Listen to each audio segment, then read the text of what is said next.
another episode of I Was a Teenage Fundamentalist. And my good friend Troy is in the virtual space with me. Troy, how the hell are you? I'm very good. Thanks, Brian. I'm very, very good. I was listening to one of our earlier episodes where I called you Pastor Brian and you got quite upset. You got a bit triggered when I called you that. So how about Reverend Brian? Will that work? Yeah, look, it's better. It's better. I can handle reverence. Let's stick with just Brian though. I'm more comfortable with that. Less trigger points for me, but it did catch me off guard. So fuck you. So, hey, Brian, good to see you. Thanks, Reverend Troy. And Reverend Troy, who do we have with us today? I mean, this is someone that is a whole lot of awesomeness, but it's someone who had a really big impact on you. So I'm going to throw to you to do the intro for this amazing guest. Yeah, this person had a massive impact on me when I was really hardcore deconverting. I mean, we're talking beyond deconstructing. I was deconverting and I was living in China at the time. And I used to listen to his radio program. He and his wife have a radio program. And it was, I don't even know if it was podcasting back then. I was just going to the website, but it's Dan Barker. And Dan Barker is an American atheist activist and musician who once served as an evangelical Christian preacher, and he was also writing Christian music back in the day. But he left Christianity in 1984. Now, he and his wife, Annie Laurie Gaylor, are the current presidents of the Freedom from Religion Foundation. He's also the co-founder of the Clergy Project. I really want to dig into both of those topics with him in a minute. He's a writer. He authored a book called Losing Faith in Faith, From Preacher to Atheist. Dan Barker, welcome to I Was a Teenage Fundamentalist. Well, thank you. And I was a teenage fundamentalist. Good to meet both of you. Well, that preempts our first question, which is, were you a teenage fundamentalist? So, Dan, do you want to tell us about your own background growing up? What was teenage fundamentalism like for you? So this was a different generation, of course. This was back in the 60s. When I was born again, I was in a fundamentalist family, Bible-believing, literalist, Jesus is coming soon, young earth creationist, all of that. And I loved it. I thought it was the most special family in the world. Luckily, our family was very loving and fun. And, we weren't like these Puritan, angry fundamentalists. We had still do have a good, close-knit family. And I thought, how lucky can one guy be? I was born in the right family, in the right religion, in the right country, in the right time of history, because Jesus is coming soon. And I truly believed it all. And so I used to believe that God doesn't have any grandchildren, and each person has to make their own decision for Christ. And so I did. When I was, maybe 14 or so, I decided to accept Christ as my Savior, have him come into my heart, forgive me of my sins. I don't need to tell you guys about all this because you went through the same thing. And my family was, we were kind of a local Southern California preaching, singing family. I played the piano, and Mom sang, and Dad played the trombone, and my brothers played different instruments. And we would go around to little churches.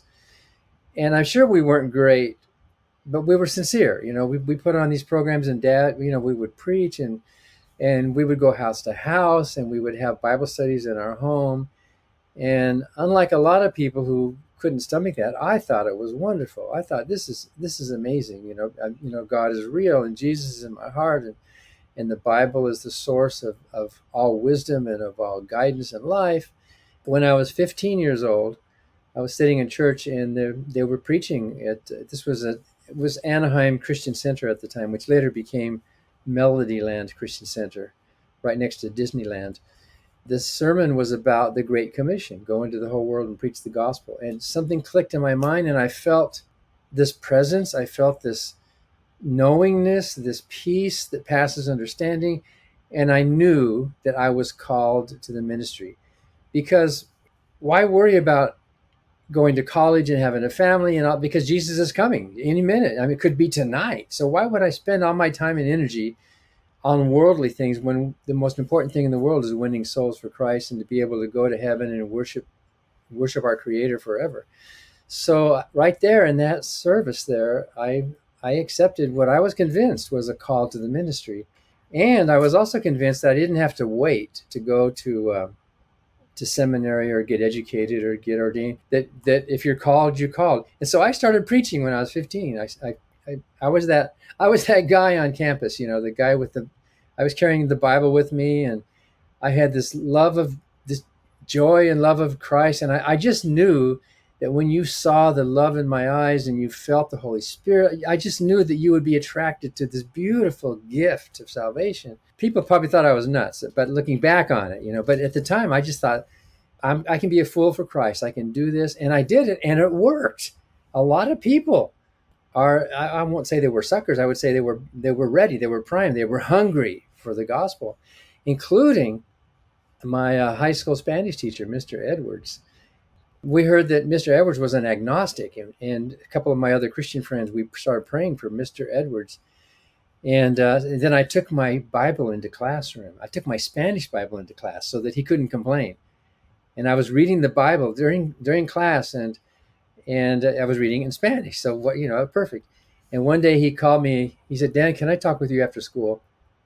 And I said, "Well, okay." He's not only my Spanish teacher, he was the head of the foreign language department for the whole district. I mean, he was a pretty important guy. So after gymnastics practice, I went into his classroom, and then he shut the door and he said, "I want to talk to you about something, Dan." And I thought he was going to be critical, like, "Why are you reading the Bible in class?" And he said, "I noticed you're bringing your Bible, and I want to ask you some things. What do you believe?"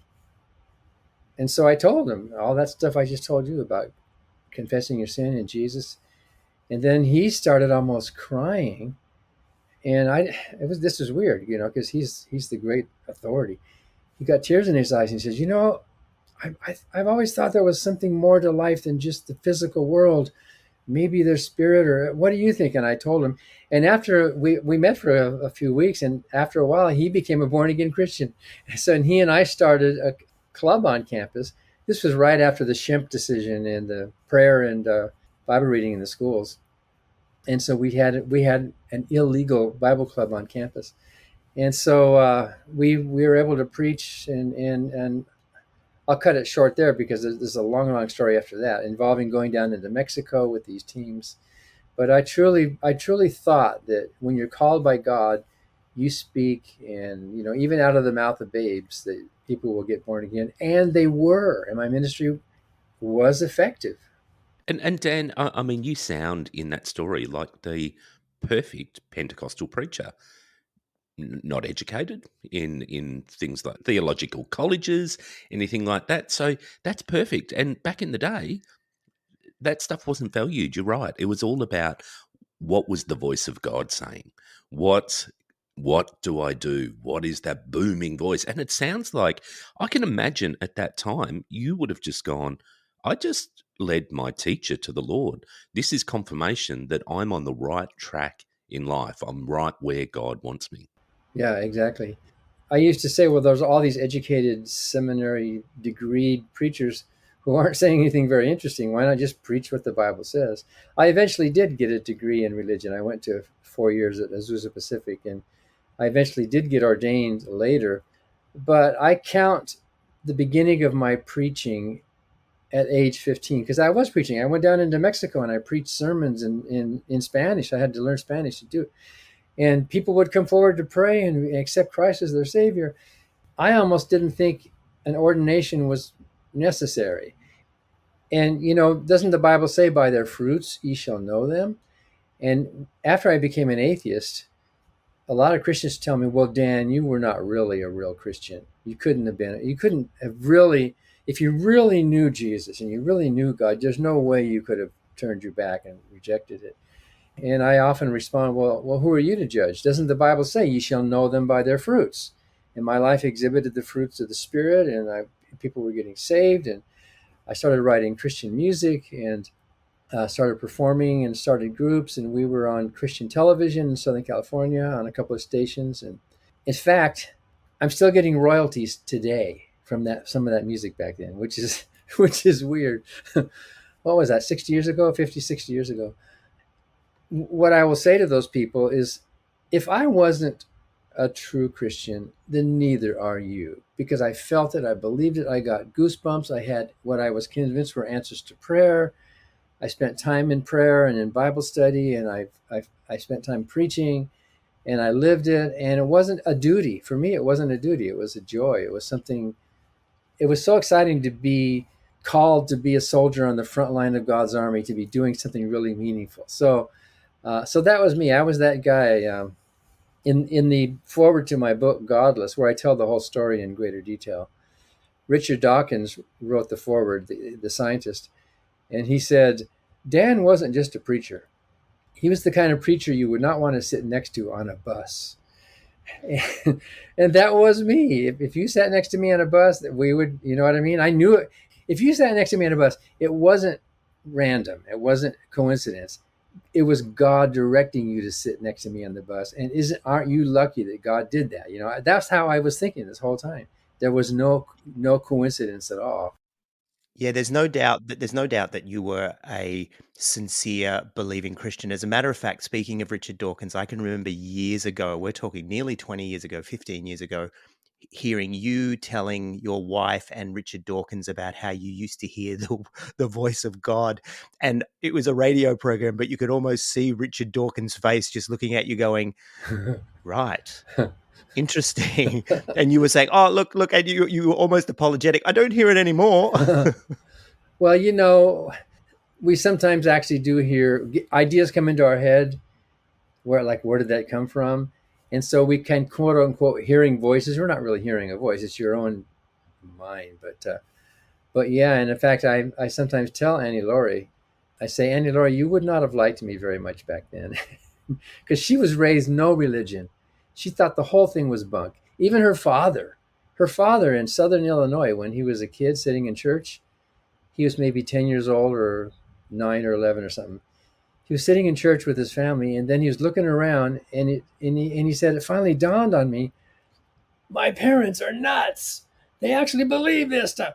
So why is it that some kids, it just never takes with, right? But with me and you, it was like so meaningful and precious. And I don't know, maybe it's a psychology thing, because I admire him, and I admire people that it never took with. I think it's amazing that it took me so long to finally see the light. So how did it all come crashing down for you then? If you were so committed, you went to Azusa Pacific Bible College. That's pretty Pentecostal, by the way, and we were former Pentecostals ourselves. But how did it all come crashing down? So I wouldn't call Azusa Pacific Pentecostal. There were some Pentecostals there. It was more of a general Bible college, fundamentalist. At the time, it was very evangelical fundamentalist. I don't think that the founder would have called himself Pentecostal, maybe. But in any event, it was open to even the charismatic movement at the time. So yeah, and the Bible classes were okay. I wouldn't call it a high class, Bible college or seminary, but we did the basics: Christian evidences and homiletics and hermeneutics in the Book of Romans and Jewish literature, prophetic literature, and all that stuff. So it was a good education, but it was not at the time a higher education. You asked me how did it all come crashing down, and it didn't come crashing down. I kind of took it down one brick at a time, little bit, careful. There was no big dramatic moment. There were some moments I remember, but there was no like big tragic dramatic thing. It was a process of about 4 years, maybe 5 years, when I've been preaching for quite a while. I eventually preached for 19 years total. I was about 33 or 34.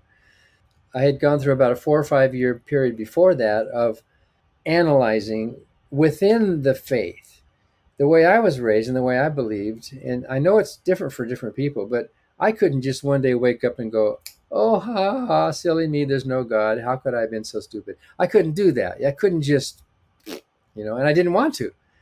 But most of the migration happened within Christianity, starting way off here on the conservative fundamentalist side, reading more and learning more. And then I started to moderate my views a little bit, thinking, oh, I'm growing up. I'm becoming more mature as a Christian. I don't have to hold on to those silly juvenile views that I used to have. I can be more subtle. I can be, I can, and I moved more. And as I read more theology and more religious books and some science and some philosophy, just out of curiosity, after a year or two, I became more like a moderate Christian, where my sermons were less about the afterlife and heaven and hell, and my sermons were more about how do you live this life. Like you hear a lot of from the pulpit on Sunday morning. You hear sermons, how to let your light shine before men, and how to, because obviously Jesus wasn't coming, he wasn't returning like I thought he was going to any minute. And then eventually, as I read more and thought more, I swung more even toward what you might say a more liberal type of thought, where the whole definition of God. Anyway, at the end of that 4 or 5 year period, I got to this point where, you're peeling back the layers of the onion, like C.S. Lewis tried to do with Mere Christianity. What is essential? What is the actual core? I kept peeling until finally at the end, I thought, well, what's there? What is this God? I started defining God kind of like, how Paul Tillich called God the ground of all being, or something. How these liberal theologians redefine God as, or God is love, or God is this thing, and that was so different from what earlier I had been preaching about. God is an actual person, who speaks to you. And I remember in the summer of '83, it dawned on me, down in a little church down in Mexico, it dawned on me that I was all by myself in that room. And there were no principalities and powers and spirits and some big judging eyeball looking at my life, and my inner thought. I realized for the first time in my life, I was just all alone. It was just me as a natural biological organism in a natural environment, looking up at the stars, and we're all gonna shine for a while, then we're gonna burn out eventually. I guess I wouldn't call that a deconversion moment, but it was like a realization moment. Like, okay, I get it now. And then, of course, a lot of hard work after that. It took about a year. Maybe you have the same experience. It took me about a year of the brain having to rebuild itself, after going through that experience. Troy and I, as our listeners would know, had very different experiences. And for Troy, it did come crashing down. For me, it was definitely a gradual thing. I've referred to it as, theological Jenga. So just pulling one block out at a time and seeing what was left. And in the end, I went, it's actually none of those tenets of Christianity left. So why believe it anymore? What was happening for you though? With obviously, you're preaching relatively high profile. I'd imagine within that circle, you're seeing over 4 or 5 years, you're becoming more liberal. You're becoming less fire and brimstone and more about the here and now. All those things dropping away. Were people noticing? Were people saying to you, "Hey, Dan, what's happening?" Well, yes, but it didn't quite matter as much. I was an associate pastor in 3 different churches where I preached and I did music ministry and I did youth ministry. I was ordained to be a preacher. I accepted what I thought was a call to be an evangelist. So this church in Central California served as my home base. And for 8 years, I was traveling around the country with my young family, preaching. At the beginning, it was hoping to win one more soul for Jesus before the world ends, kind of thing. And so on the side, to bolster my income, because I didn't make much money at all, and I don't think I was a very high profile preacher. My music was getting pretty high profile. I had some of my Christian music was for a while the best selling album for Manna Records for a while, and then I did a follow up for that, and so I had a number of songs published. So that was a bit high profile, but it wasn't like I was some big famous evangelist. So during that 4 or 5 years, I was basically not at a local church. I was not up every week in a pulpit. I was every weekend, or maybe 2 or 3 times a week, I was preaching in various churches around. But I actually was not accountable to any one local church where I had to, like, what I'm saying. After I knew I was an atheist in the summer of '83, I still had a calendar with some preaching engagements on it.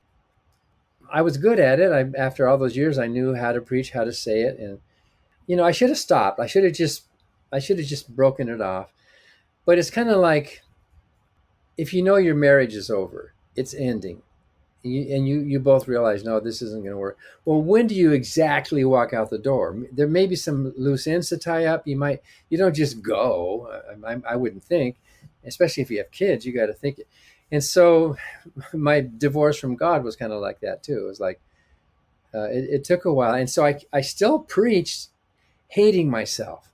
I still got up there in the pulpit and I was saying these things, and the audience was going, praise God, and some were clapping, and people were. And I remember after one service, it was in Southern California, I was a hypocrite. I shouldn't have been up there. I shouldn't have been doing that, knowing that I didn't believe anymore.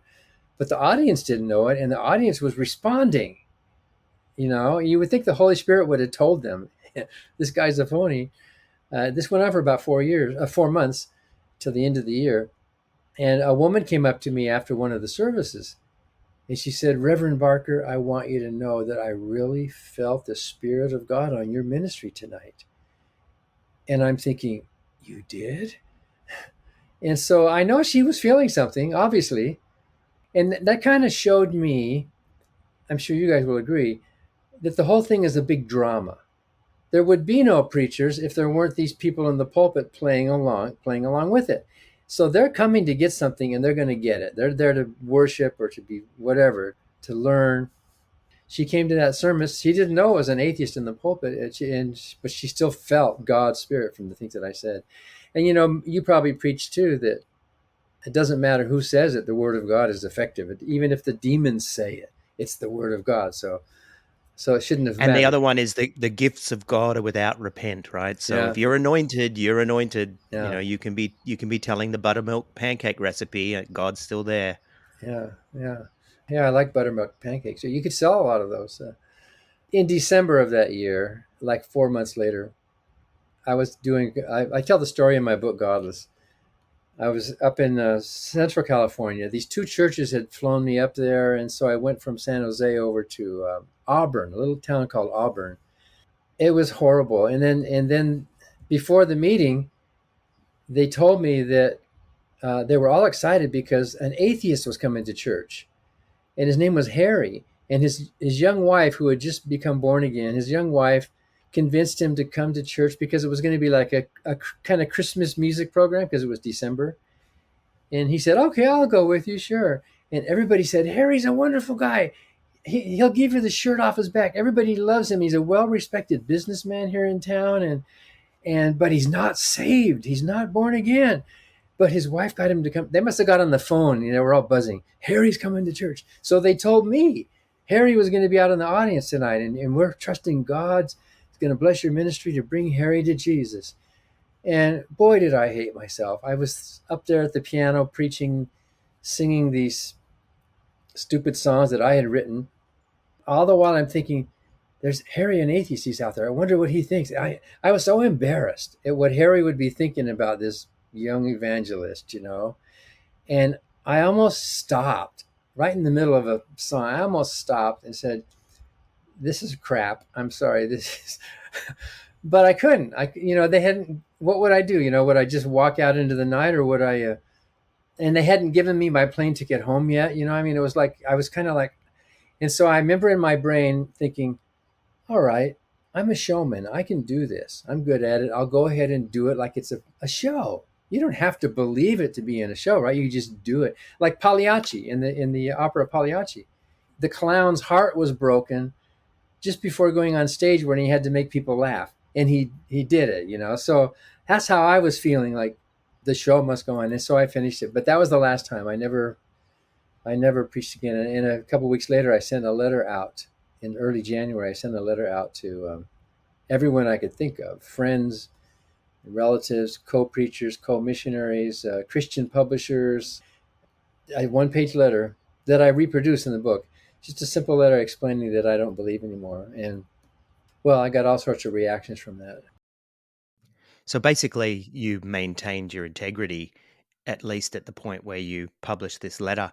And that brings us, we will come back to Freedom from Religion Foundation, but this one flows right into the idea of the Clergy Project, of which you are a co-founder. I'd really like you to talk to us about the mission of the Clergy Project and why it is you do this. it was almost providential if you think about it. Three different strands, three different things were kind of happening at once, and they came together. So I had known a lot of, in my work with the Freedom from Religion Foundation, I had met and known a lot of other former clergy, like myself. In fact, in 1985, we had, I think, the very first panel of former ministers who are now atheists in Minneapolis. So I knew some of them, and then after my books were published, I started getting letters and phone calls from former clergy, but occasionally from clergy who were still in the pulpit. And sometimes they would call and whisper, "I can't have my wife hear me talking to you." Or one guy called after church service and he said, "I'm not going to tell you my real name, but I read your book, and I'm a pastor of an East Tennessee church, and I think I'm losing." So I kind of kept a loose contact with a lot of these people.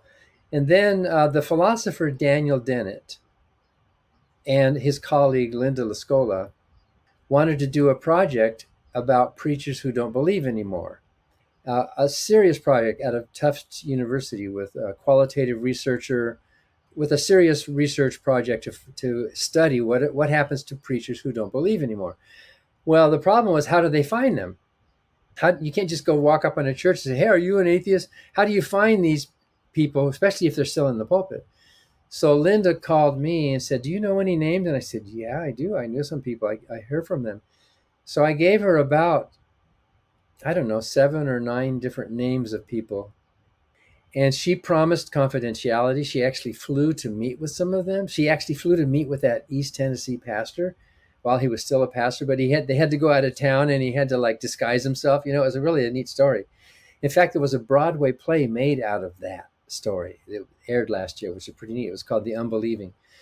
Richard Dawkins also, we were in Copenhagen, and over dinner one night, Richard Dawkins just volunteered. He says, "You know what? I know there's preachers in the Church of England and other churches that they're actually atheists and they don't believe, but it must be tough for them, because what other job are they going to get? It must be hard. They've put all their time and energy, and who's going to hire somebody with a divinity degree, And he says, maybe we should help them. Maybe we could start something." And it wasn't called the Clergy Project then. So the president of his Richard Dawkins Foundation and Linda Lascola and I met in DC in 2011. We talked it over and said, "Yeah, let's start a group." And Richard Dawkins put up the money so that we could have this, create a forum, an online forum. Linda Lascola then, with her book and her research, and Daniel Dennett with his research, they put us in contact. In some of my contacts, we started with 52, I think with 52 or maybe 56 names, mostly former clergy, people like me who had already been out, but a few of them, roughly about a fourth of them, who were still in the pulpit wanting to get out. So we started in March of 2011. We called it the Clergy Project then. It was later incorporated. The Freedom from Religion Foundation handled it for a while, but it really wasn't our thing. And so it incorporated on its own. And now today, there's close to 1,300 people who have come into it, 1,300 former clergy. These are preachers, pastors, missionaries, priests, monks, some nuns, rabbis, at least one imam. I think there's 2 or 3 imams, Muslim imams in the group. It's a private online forum that is one of these groups that you don't have to join unless you were a professional, ordained or equivalent actual minister, preacher, clergy. Then that we have a screening process where we want to make sure that you're the real thing. First of all, that you really have abandoned the supernatural, but mainly that you really were a legitimate clergy member.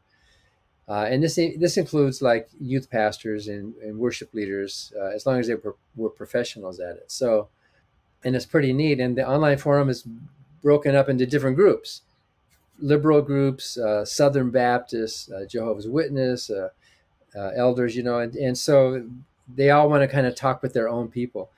And a lot of them say it's just really refreshing just to know others that have gone through it, and to compare notes, and what books did you read, and how did you tell your family, what happened with your marriage. And some of them need marriage counseling, and some of them need some of them have depression problems, and some of them need real serious counseling. And so we are able to refer secular counselors to these people because they don't want to go to a religious counselor. And we also have a job training, job transition program because some of them need help finding a new career. How, what are you going to do? Dozens of interesting stories about how they ended up landing on their feet.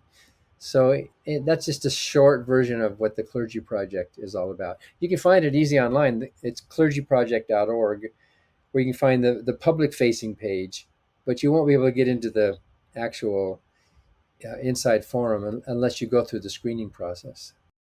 Dan, I say this a little bit tongue in cheek, but also genuinely mean it. I mean, it's almost like a ministry that you've got, helping people to safely get out and safely identify with people who believe the same thing, essentially non-belief. Is that there's a bit of irony there, isn't there, in what you do? But it's such an incredibly powerful thing, and we find the same with the podcast. When we started it, we had no idea what would happen with it, but we created a community of people going, "I'm not alone. Oh my God, I thought I was the only one, or I thought I just had one friend, and now I've got thousands of friends who I can bounce things off." How do you find that translates with people that essentially become involved in the Clergy Project? Well, this is a real special group because all of these people were and are leaders. You know what I mean? They were spiritual counseling leaders. I mean, most clergy are at a sort of, I don't think that it should be this way, but the clergy are kind of viewed as a kind of higher class of people. And if you're in the ministry, you think if you're ordained and called by God, you actually are, especially like if you're a bishop or a cardinal or something, or a pope. I mean, you're really somebody special. And I have to say, I hated that. When I was in the ministry, I hated that. I didn't want to be called reverend. I was not the ego. I was not the big money maker. I really cared about winning souls. But in the Clergy Project, we have a whole cross section of personalities. And it's so much fun. The kind of jokes we can tell among ourselves, former clergy to other clergy, and the kind of dialogue. And we all know when we're hanging out that we have nothing to prove. You know what I mean? That we all understand pretty much what we all went through, and different traditions have different struggles. Mormons really have a deep hole to climb out of, and I think some Catholic priests too. This whole concept of being able to take pleasure in pleasure. A lot of religious traditions downplay pleasure, and people feel guilty for that. Many of them are writers, and in fact, on the Clergy Project forward public facing page, you can see a lot of their books that they've written, and you can read more of their stories. And it's not just my book and my story, but there's dozens of others about their story and about their life and about advice. And these are people who have gone through it, and they do know what they're talking about. Dan, can you tell us now? I did promise we were going to come back because I want to hear all about the Freedom from Religion Foundation, or I want our audience to hear all about the Freedom from Religion Foundation, because it had a massive impact on me when I was deconstructing and deconverting. Your website, your radio program. Like I said, I was, listening to you interview people like Richard Dawkins. I can remember living in China and waiting for the weekend so that I could get the release of your radio program, because it was about not feeling alone. And back then, we're talking, sort of 2009, 2010. It wasn't so much, it was heading this way, but it wasn't so much like it is now, where you had multiple podcasts, where you had Instagram accounts and Facebook groups. It just wasn't there like it is now. And so you have been in this space for a really long time, and you were doing this when not a lot of other people were doing this. So we'd really like to hear the story of the Freedom from Religion Foundation, how you got there, but then also what you're doing now. So it started in the 70s. Sometimes people call me one of the founders, and I wasn't. I joined in 84, so that's pretty close to the beginning. It started because of women's issues. Anne Gaylor and Annie Laurie Gaylor, her daughter, Annie Laurie was in college in Wisconsin, Madison, Wisconsin, were working for women's rights, primarily feminism and birth control and abortion rights. And the mother, Anne, wrote the first editorial in the state of Wisconsin in favor of abortion rights. And she learned that a lot of religious people also were too, even a lot of Catholics. And so there were a lot of allies. But what she noticed was that the primary enemy was the church. In fact, they went to a city council meeting to testify on some bill. I don't remember exactly what the bill was. But before it started, the actual public meeting began with a priest coming up and doing a prayer at a public meeting. And so Anne put down her notes and she complained, "What, you people are the problem that we're fighting. You're the religion, and here you are cozying up with the government. There should not be any prayers at this meeting." And some journalist was there at the meeting afterwards, and she said, "Well, who are you? What group are you with?" And there was no group, but Anne thought, "Well, we can have a group that's of people who are free from religion." And he said, "That's the name of your group?" And she said, Yeah, freedom from religion. So they got some index cards, and that story ran in the paper. Journalists wrote that story, and people started calling her, "How can I join the freedom from religion?" So Anne and Annie Laurie started on their dining room table, and it grew and grew. And in 1978, it became a national organization. They became incorporated with maybe 1,000 members at the time, which seemed like a big deal. Today, we're over 41,000 members in the country, and we think it should be a lot more. I joined in 84, and then in 87, I was hired full time. It was healthy enough to now start actually paying staff, because they did it all volunteer for so many years. We have a monthly newspaper called Free Thought Today. We sue the government. In 2009, we hired our first attorney. Today, we have 10 full-time attorneys on staff. And plus, right now in the summer, there's 5 or 6 interns. So we have a real busy, and there's legal staff as well, writing letters of complaint, filing lawsuits, writing amicus briefs. Most of the victories we get are outside of court. We just send a letter to some school or some governor or some mayor, reminding them of what the law says. And sometimes, not often enough, but sometimes they say thank you and they stop the practice. We're mostly known for our legal work, which is our main purpose, to keep religion and government separate. We're also known for our educational outreach and efforts, which is the show that you heard. In 2006, we started a radio show, broadcast. And at the time, there were podcasts, but we were not thinking about a podcast. We were thinking broadcast on the air. And Air America came along, and I think we were on 50 or 60 stations around the country with our Free Thought radio show. We got to interview Christopher Hitchens and Gore Vidal, and as you said, Dawkins a number of times, and Dennett, and just amazing actors, politicians, and authors, reformers. Well, you name it. If you listen to the show, there's all sorts of people we get to talk to. Air America went defunct, but we stayed on a number of those stations, and we still are on a number of those stations. Basically, Free Thought Radio is a broadcast. It's being broadcast into the airwaves, which means you're not just preaching to the choir. You're not just, with a podcast, people sign up because they like you. But with a broadcast, you don't know who out there. We got a phone call from a truck driver who was driving through town one Saturday, and he heard our show on the radio. "Hey, this is cool." So he pulled over and he went to it's a bookstore and bought some of our books and joined. So after it's a broadcast, then we turn it into a podcast, which is what you were able to hear anywhere in the world. And there's many thousands who listen to it. And what are we at? Our 18th year now, I think, since 2006, going strong.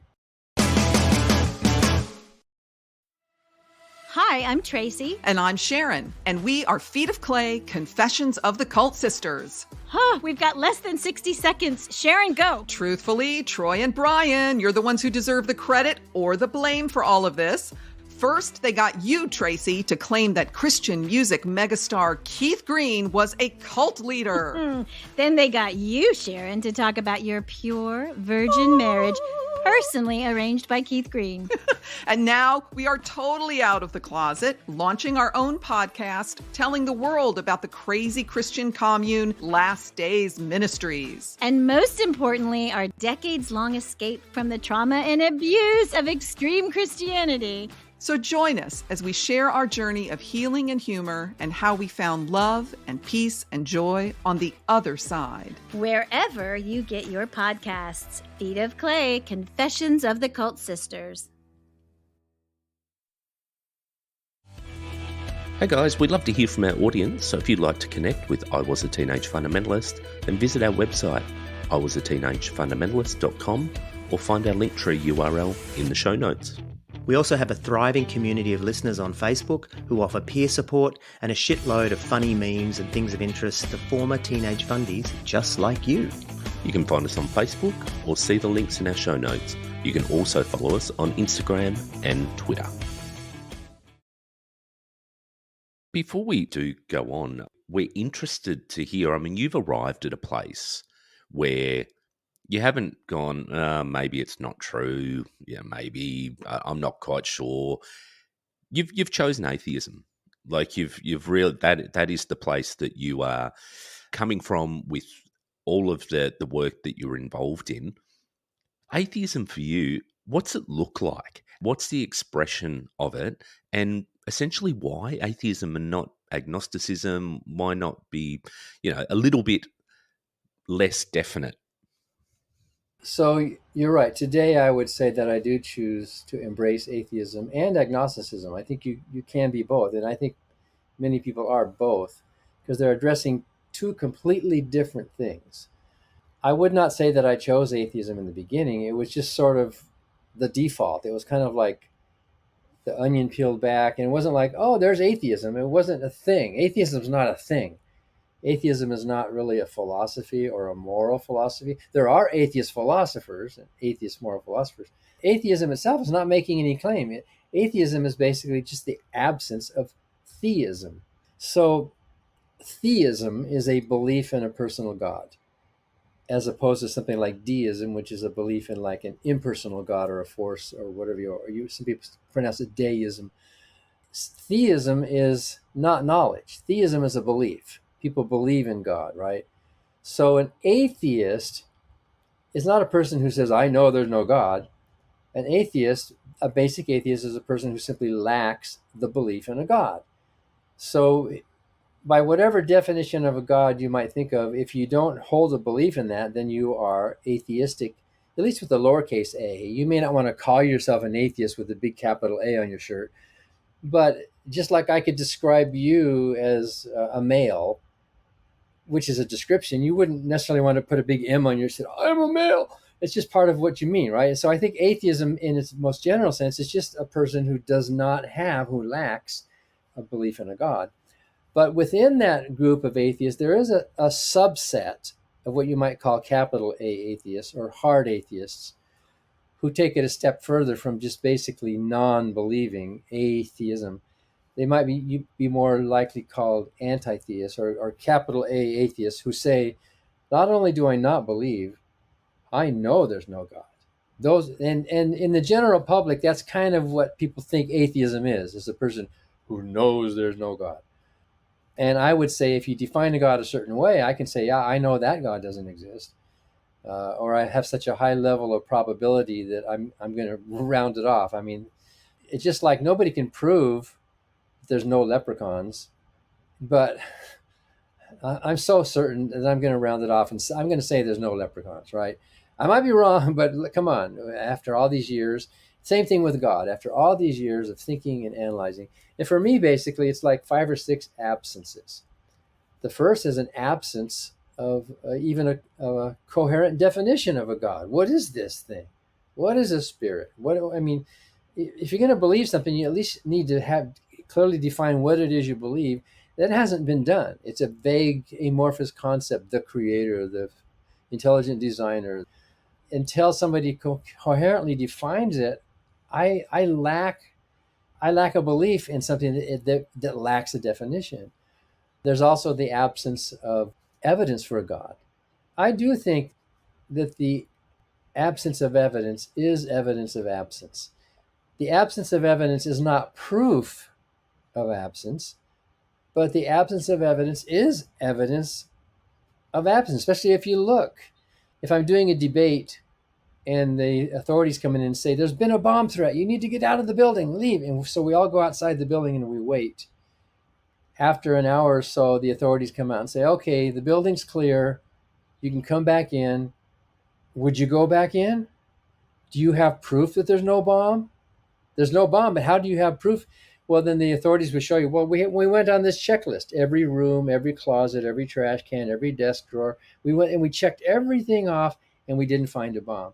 I think that checklist is evidence of absence. I think it's not proof of absence, but it's a strong enough evidence. And so I think if you look around the world and you see there's no good evidence for a God, there's evidence, obviously.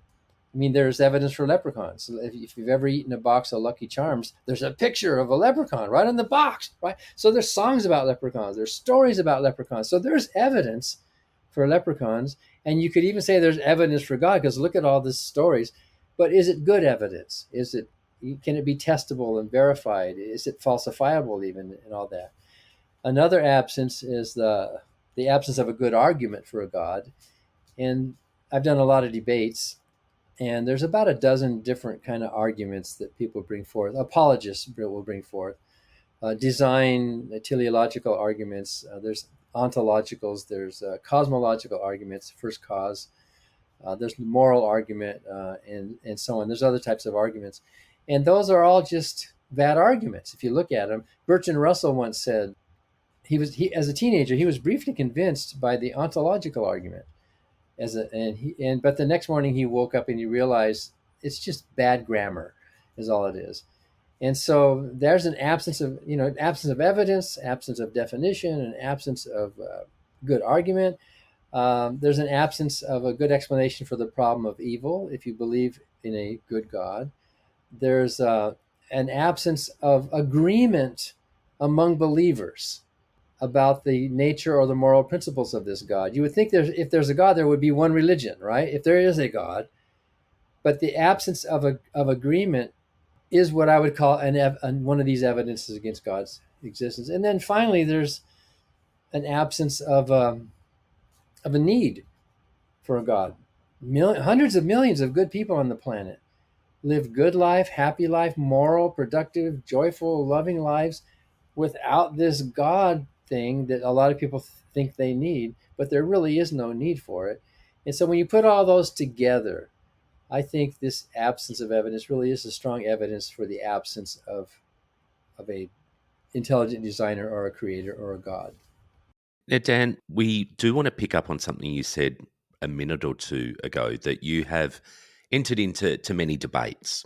And there's one debate that we want to talk to you about, which is in Australia, we had Cardinal George Pell, who was a controversial figure. He was the head of the Catholic Church in Australia. He was accused of pedophilia, and ultimately he had those charges overturned once he was imprisoned, and he got let out. And then he fled to the Vatican, or it might have been the other way around. He got extradited back from the Vatican. But either way, he was let off. There was a lot of anger around this guy. There was a lot of controversy. But you debated him. Can you tell us how that came about, firstly?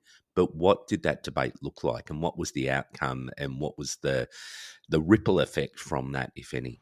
Yes, he was convicted and he went to jail.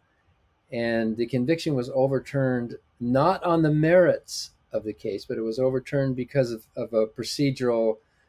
The judge didn't properly inform the jury, or there's something like that. It was overturned on technical grounds, not that he was exonerated from having done the crime. But at the time that I debated him, that was 2010, these rumors were out there, but it was not the kind of thing I could bring up during our debate because it was not germane to the debate topic. Unless he had said something about morality, you know what I mean? I could have maybe dropped it in, but I couldn't. It would have been like ad hominem if I had brought that up. But a lot of people in the audience knew about these charges. In fact, Richard Dawkins later debated George Pell himself at some theater somewhere in Sydney. And during the debate with Dawkins, George Pell was saying something like, well, one day while I was preparing the altar boys, and the whole crowd broke into laughter when he made that line. But anyway, so I went to Australia for part of the atheism conference in Melbourne there. Right there on the Yarra River, there's that big Melbourne centre there.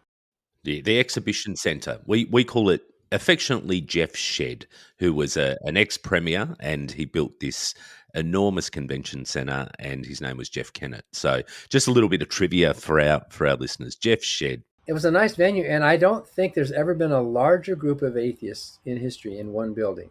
I think there were like 40,000 from around the world in that building, and it was pretty amazing to get up in front of that, that group. But anyway, the students, some of the student groups in Australia knew that some of us speakers were coming, and so some of the students out of Macquarie University in Sydney, they said, we'll set you up a tour, Dan. So they set me up a tour to visit a number of campuses around the country and do a couple of debates.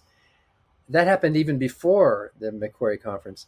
My very first day in Australia, that actual next morning, was the debate with Pell. And so the atheist group at Macquarie and the Roman Catholic Student Club at Macquarie, they got together and they organized the debate. They were shocked that Pell would agree. The Catholic students were like, wow, this is a big deal. And the atheists were surprised to have like a prominent atheist come in. So it made a big deal. It was broadcast live on ABC radio. And I think that's still online somewhere. You can still watch it. I was a bit jet lagged, but it was interesting. And George Pell picked the topic. And it wasn't a proper debate topic, but he picked it anyway. The topic was, without God, we are nothing. So that's, how do you debate? You should have a proposition kind of thing. Anyway, I agreed to do it. Before the debate started, we agreed afterwards that the organizers, the student organizers, and George Pell and I would get a photo taken, just for the history of it.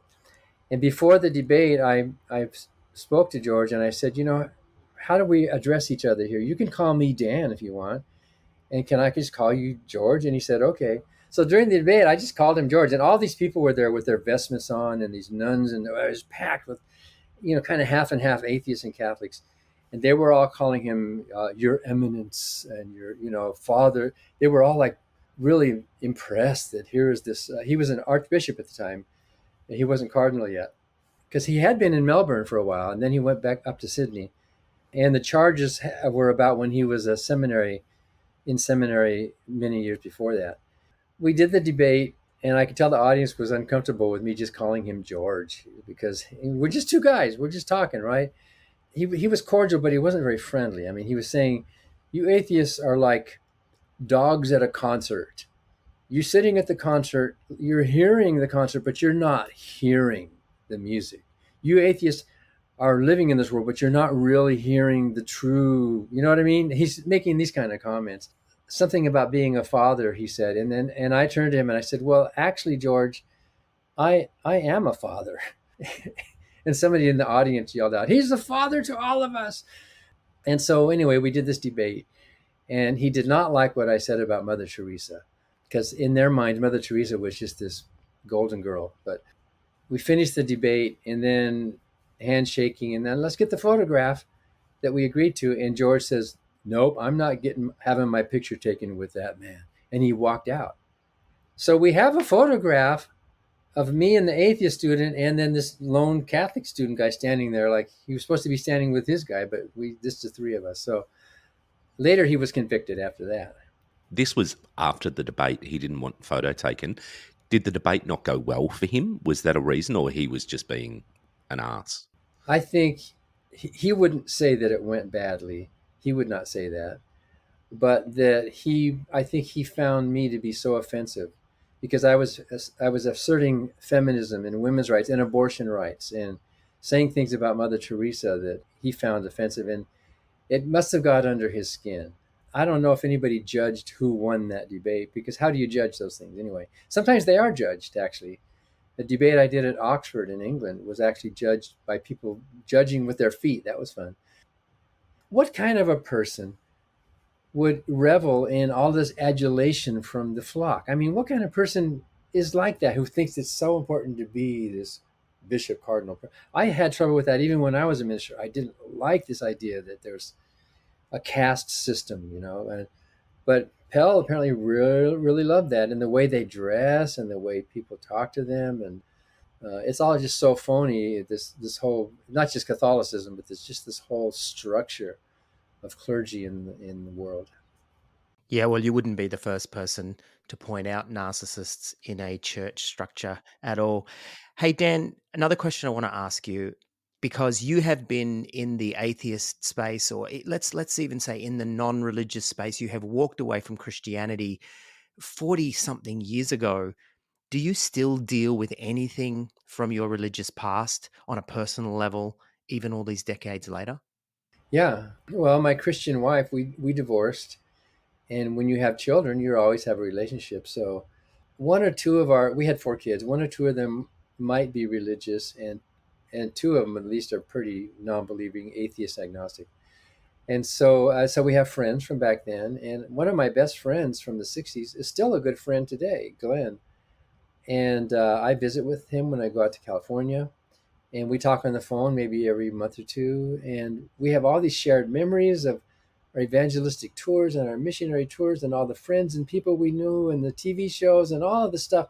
And so he's a strong believer, and we know we like each other. You know what I mean? After I sent my letter out, I found out who were my friends and who weren't, because a true friendship is horizontal. It's not contingent. A lot of those people that I thought were friends, they're gone, and they couldn't stand the fact that I changed.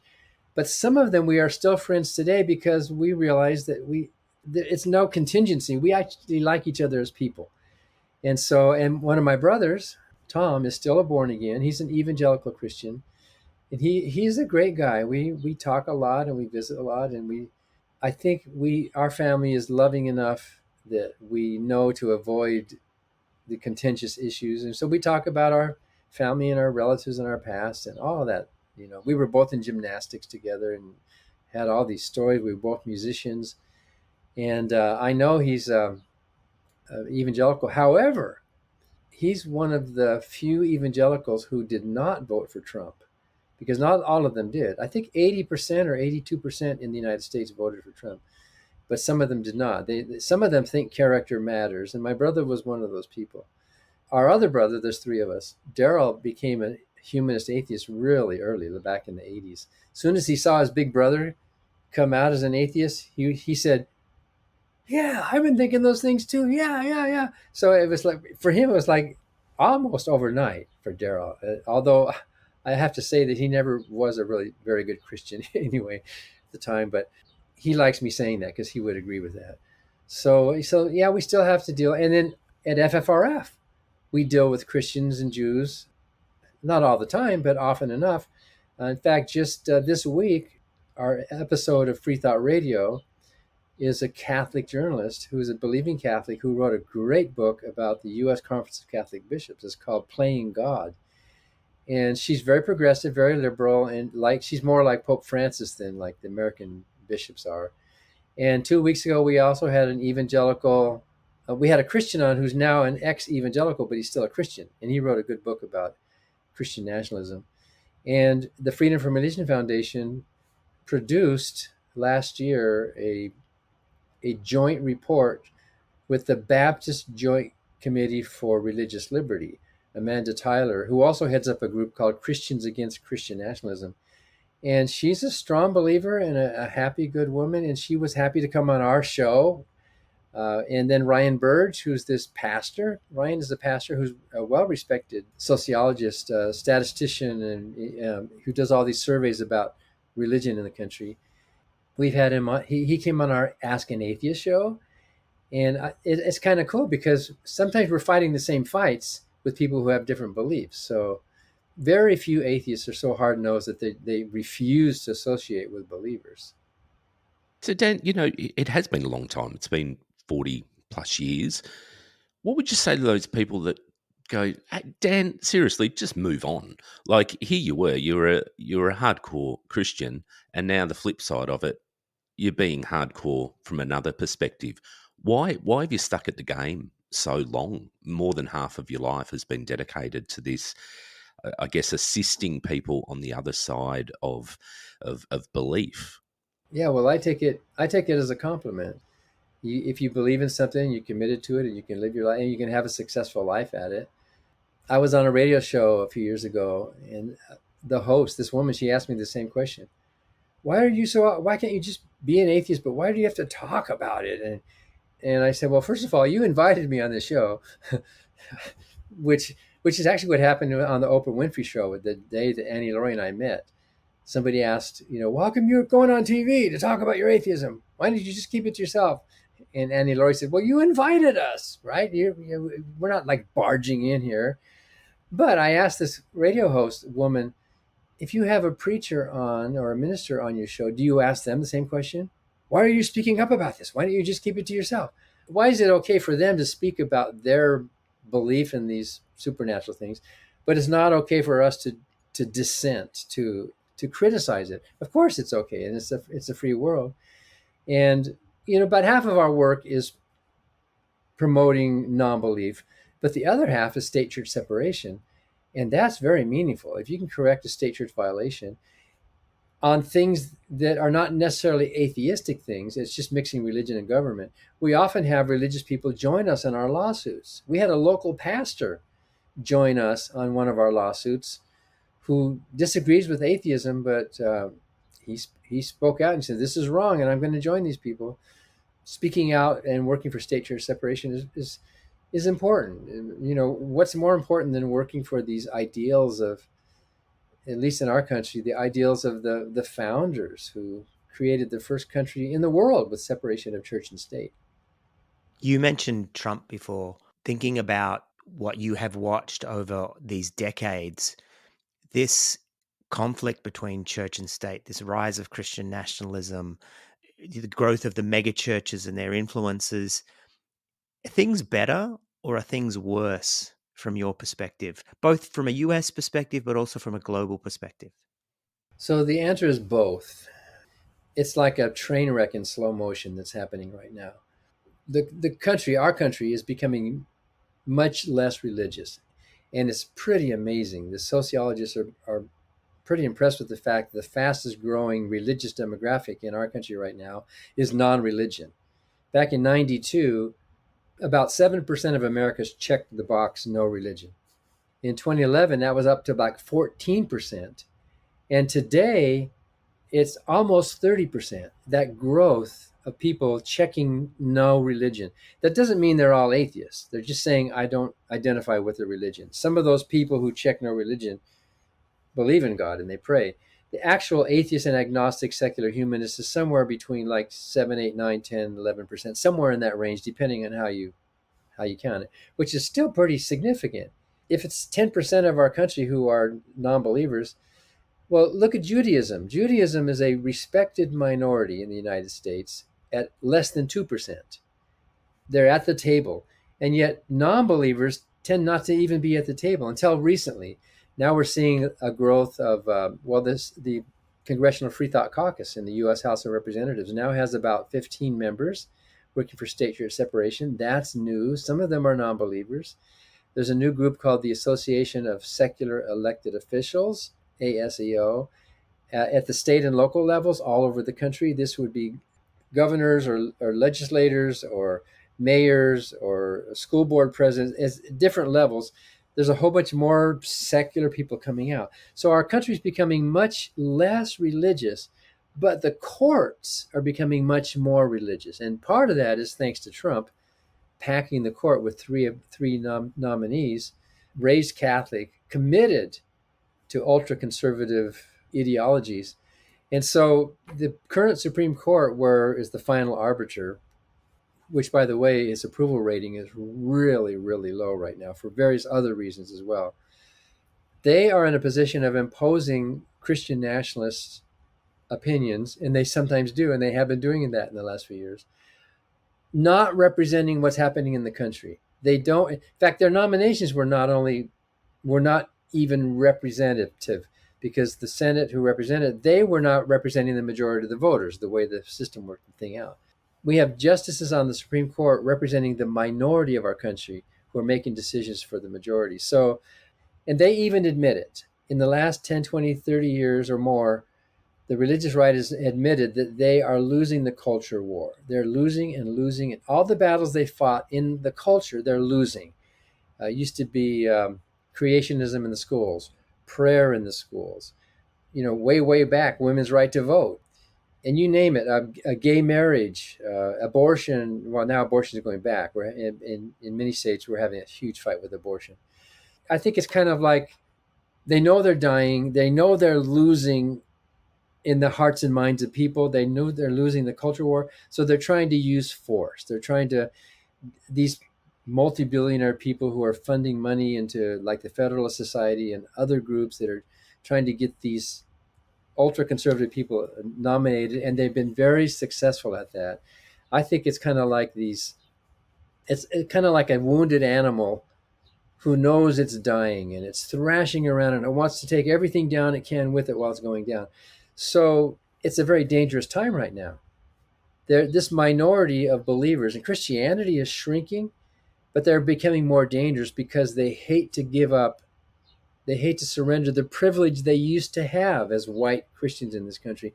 They know they're losing that and they hate it. They're doing everything they can to try to preserve it, to take our country back.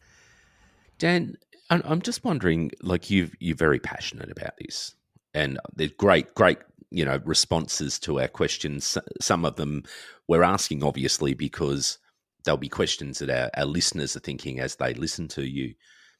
So many people in our listenership and in our groups, 20, 30 odd years on, they still wrestle with those little niggling bits at the back of their mind going, what if I'm wrong? What if, just what if, 40 years out, is there anything that niggles at the back of your mind about abandoning your faith and about life in general? Or have you got a real certainty? Well, philosophically, no.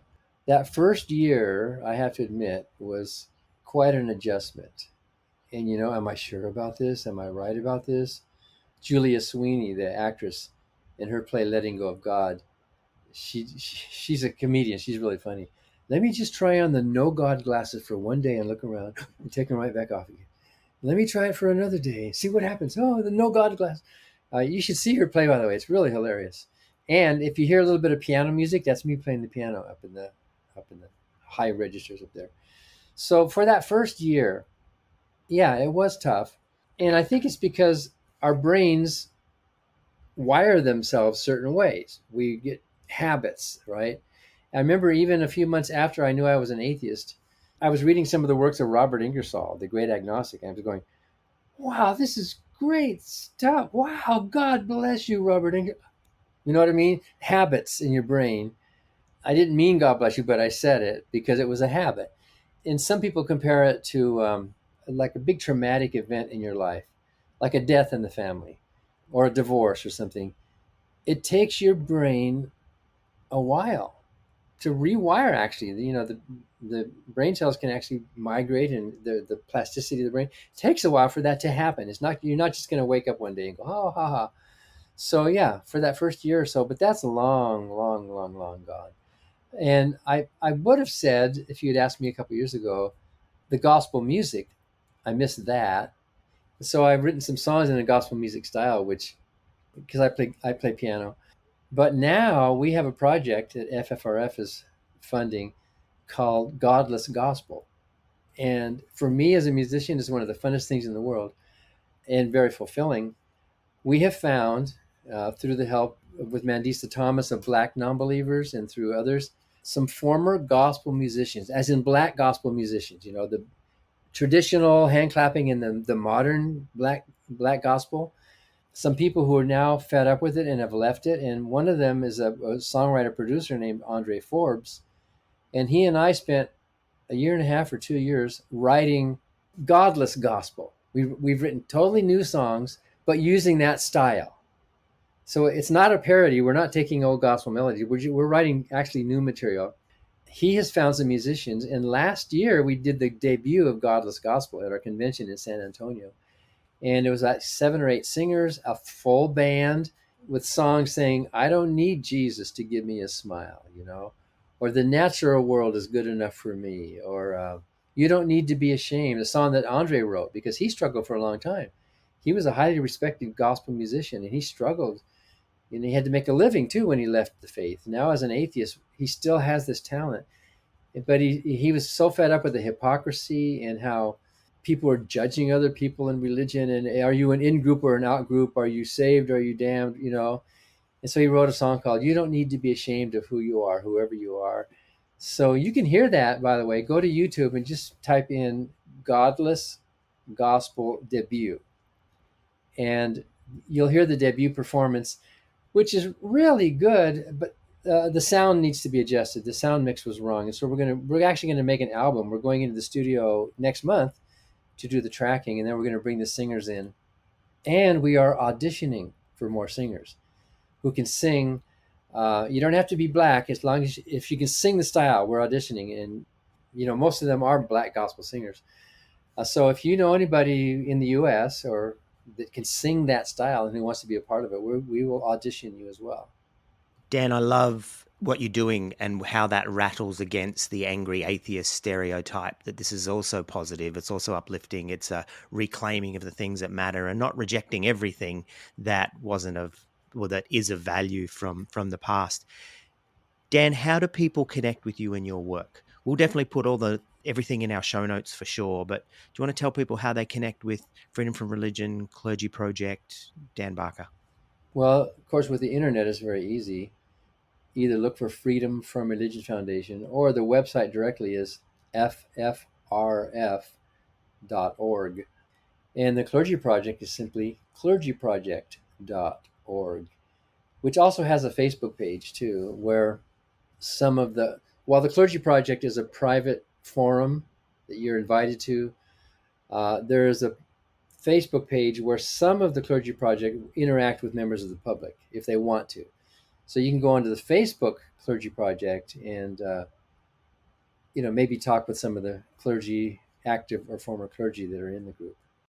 Dan, it really has been an awesome chat. I've really enjoyed it. I know Troy has. I mean, you, as we said at the start, you meant so much to Troy in his deconversion and deconstruction all those years ago. And I know that today's chat will be really helpful to people, and hearing from someone who is doing good, someone who is actually seeking to make a difference and connect people and not trying to be destructive or angry. I just love it because it's flying a flag for another way that people can live their life on the other side of religion, on the other side of belief in a God. And not to mention, Brian, I am so grateful for the work of Freedom from Religion Foundation and also for Dan and Annie Laurie with what they did through their radio program. It was just so impacting and so supportive. And had I not had that, it would have been so much harder. So I really am so grateful to you, Dan, for what you've done over the last however many decades, but you've had impact on me. And I would dare say what we're doing today is partly inspired by what I saw you doing, that we could be active, that we could be positive, that we could do something that's going to make a difference for people's lives. So as much as that may sound like an overgush, I am genuinely grateful to you. So thank you so much for what you've done and what you continue to do. Well, that means a lot. When you dedicate your life to something, you like to hear that you are making a difference in some way. So appreciate that. Anything to help people navigate what can be quite a bumpy journey for some, I think is so incredibly important. So don't understate, we certainly don't understate the value of your work and the value of the things that you're involved in, of giving a voice to people and giving a place to people where they can belong. So again, Dan, thank you so much for what you do. Thank you so much for today's chat. It really has been wonderful, and people will get so much out of it because I know that we certainly have. Maybe we can come down in person someday and meet you guys. Come and see us, Dan. We would love to catch up. How nice.